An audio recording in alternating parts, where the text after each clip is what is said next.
Di Singkawang, tepatnya di daerah Sijangkung, terdapat taman bunga yang indah, yaitu Taman Bukit Bougainville. Sesuai namanya, di taman ini terdapat banyak tanaman bunga bougainville dengan berbagai macam warna. Bougainville, atau disebut juga bunga kertas, cocok sekali ditanam di daerah tropis seperti ini. Selain sebagai penghias halaman, bunga kertas memiliki banyak manfaat jika dikonsumsi. Hari ini, Pak Minto memintaku untuk memetik bunga kertas di kebunnya.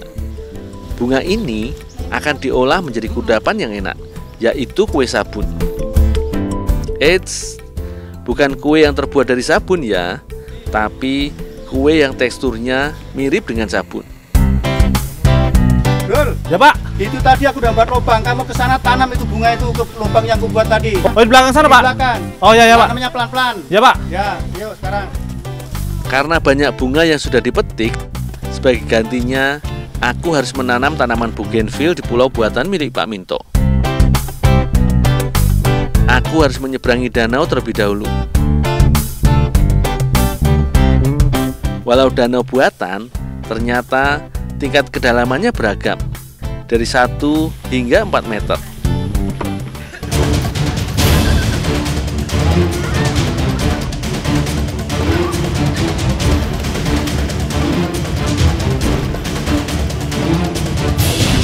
Untungnya aku terjebur di tempat yang tidak terlalu dalam.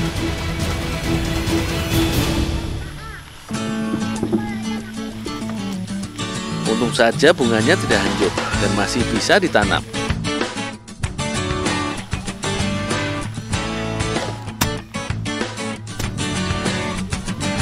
Bunga bougainville berbunga setiap 2 minggu. Pada hari-hari besar seperti Imlek atau Tahun Baru, bunga-bunga ini mekar dengan cantiknya di taman.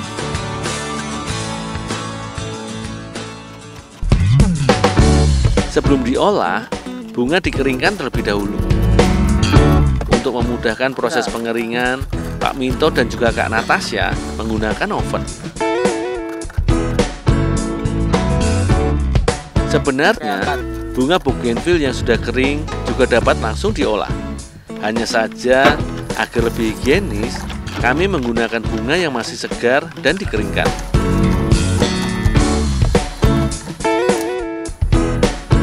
Membutuhkan waktu yang cukup lama untuk mengeringkan bunga. Kurang lebih setengah jam hingga warna bunga menjadi kecoklatan. Nggak usah, ini kayaknya udah kering nih, Sa. Udah ya, siapkan tempatnya ya.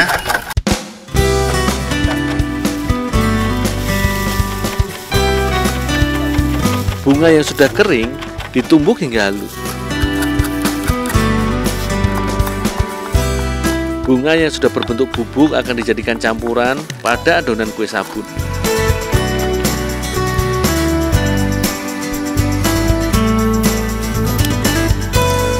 Sementara itu, aku membuat adonan kue sabun. Kue sabun juga disebut sebagai kue Perancis atau lapis sabun. Teksturnya yang tampak licin menyebabkan kue khas Sambas ini disebut kue sabun. Cara pembuatan kue sabun sebenarnya mirip dengan kue lapis pada umumnya. Pertama-tama, telur dikocok dengan gula hingga gula larut. Selanjutnya, barulah susu kental manis, sedikit maizena, mentega, dan juga vanili dimasukkan. Memang terlihat mudah, tapi proses pencampuran ini haruslah benar-benar sempurna. Proses ini mempengaruhi keberhasilan kue. Jika tidak rata, biasanya kue akan gagal.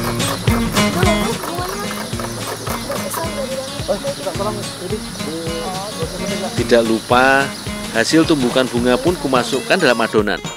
Sepintas tercium wangi seperti teh hijau dari tumbukan bunga kertas.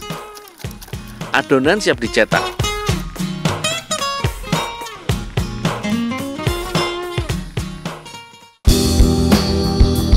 Adonan kue sabun dikukus hingga matang selama 45 menit.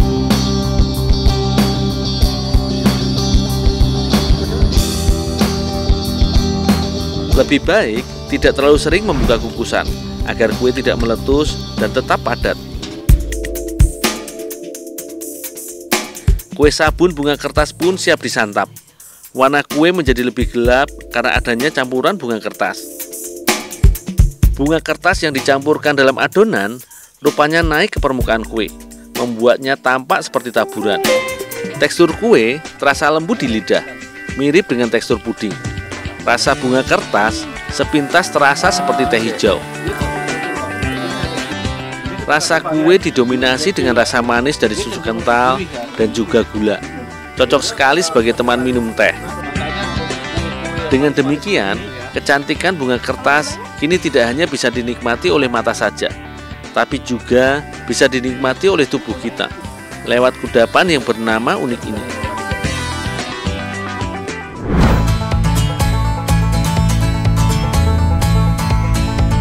Aku baru selesai cari pakan sapi, Lur. Ini mau langsung aku antar ke kandang.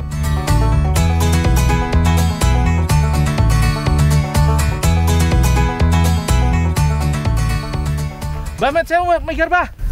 Piye to, Mak? Anu ndol, aku ki wong tuwa kok kon bisa. Ya, Mbak. Sepurane, Mbak, ya, sepurane, Mbak.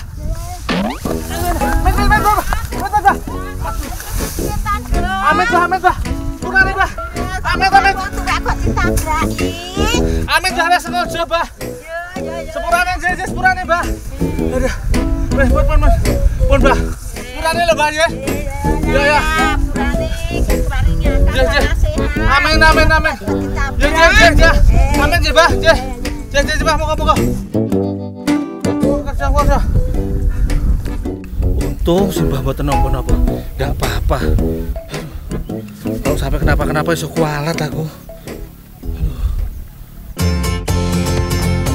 Wila dalah, ono wae malah nabrak Simbah. Untung Simbah baik, aku gak diapa-apain. Ya wis, aku mau lanjut jalan ke kandang. Pasti sudah pada lapar sapi-sapi nih.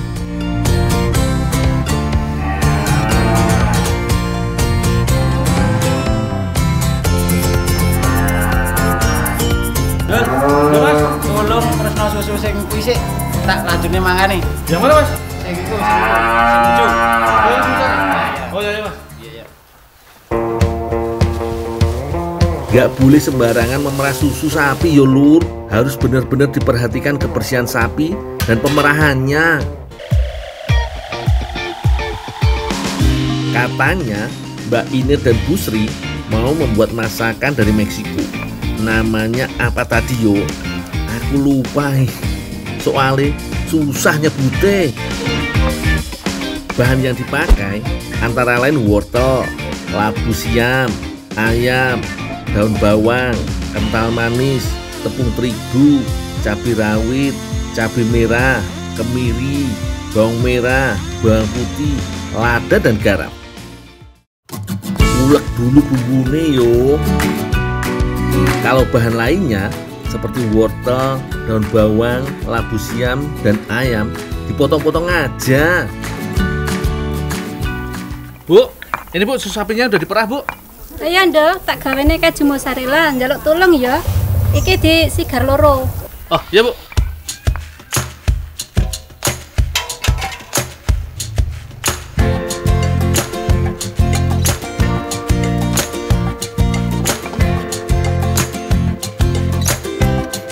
Tepung terigunya dicampur air dulu, Lur.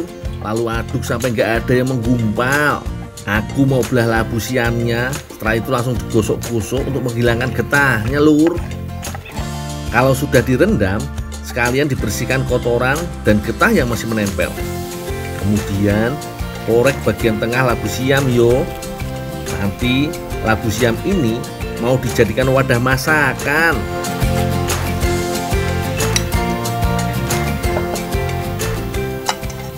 Dul, aku tamas sase ya. Oh, iya, Mbak.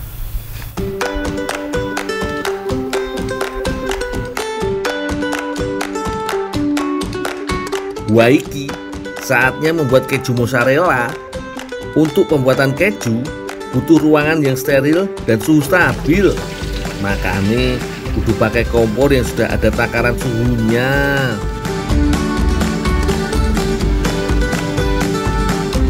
Selama memasak sambil terus diaduk yo.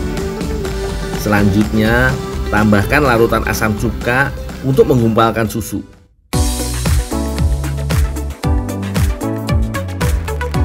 Kalau sudah menggumpal, langsung disaring. Setelah itu, masukkan ke wadah berisi air panas dan garam. Tujuannya untuk mengawetkan keju dan menurunkan kadar airnya. Lanjut menyaring lagi lur, sambil diperas yo.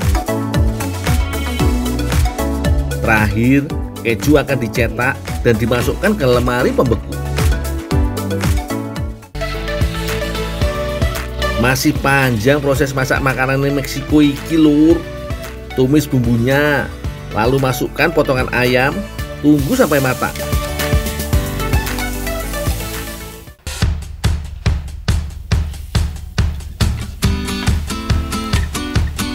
Sekarang giliran sayuran yang sudah dipotong.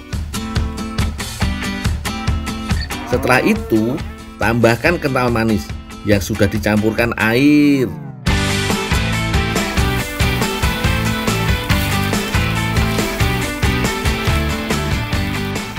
Iki kajune.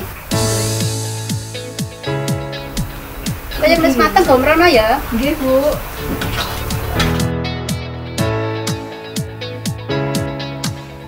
Kalau airnya sudah menyusut, masukkan larutan tepung terigunya. Tujuannya agar tumisan lebih kental.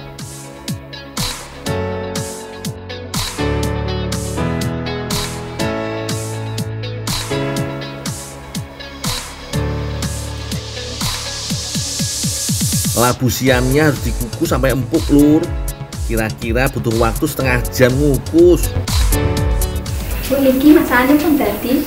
Oh iya, Nduk, nek kono sik. Bu, cipangnya Bu, udah matang Bu. Oh iya, diiseni kuwi ya. Langsung diisi Bu. Iya.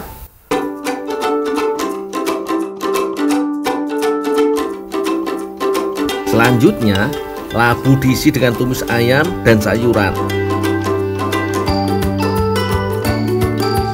Tambahkan keju mozzarella di bagian atasnya. Jadi juga akhirnya lur. Cakep juga yo tampilannya. Ternyata namanya Chayotes Rellenos. Halah, nyebutnya bikin lidahku keserimpet.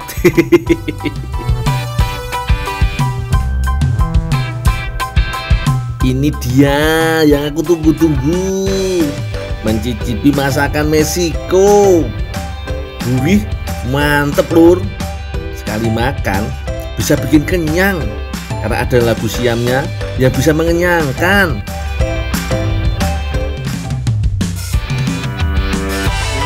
Kuliner Meksiko yang satu ini wakeh gisine lur.